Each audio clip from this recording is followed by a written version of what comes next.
Donc j'avais le privilège de travailler pour 3 présidents issus de 3 secteurs économiques différents, avec des personnalités différentes. Bien sûr, les dossiers historiques de l'UL qui sont le dialogue social, que ce soit l'emploi, le droit du travail et la sécurité sociale. Mais à cela, nous avons rajouté la fiscalité sous la présidence de Nicolas Buck, avec le développement d'une nouvelle équipe qui a rejoint l'UL. Nous avons développé et professionnalisé l'équipe en dédoublant différentes positions clés et en créant des nouveaux postes, aussi des nouveaux bureaux. D'ailleurs, le premier open space, à mon avis, qui est dans le patronat.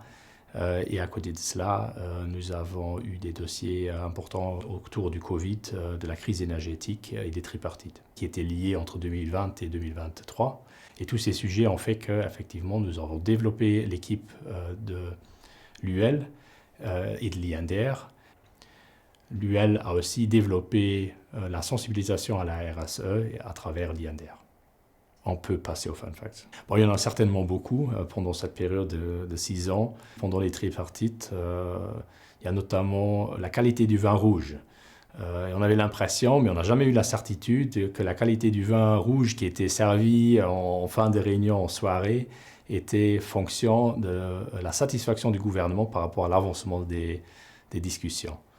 Un autre fun fact était l'agencement des tables pendant les tripartites. En général, le gouvernement était assis en face des syndicats et l'UL a présidé, voire était en bout de table.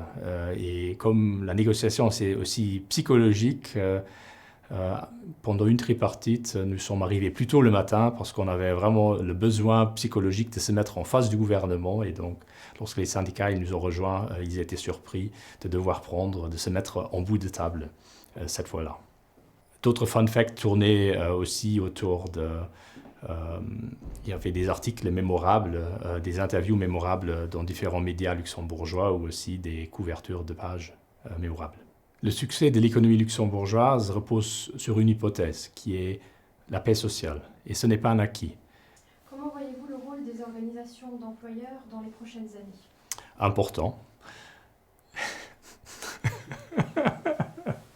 La croissance économique n'est durable que si elle repose sur 3 équilibres, qui sont financier, social et environnemental.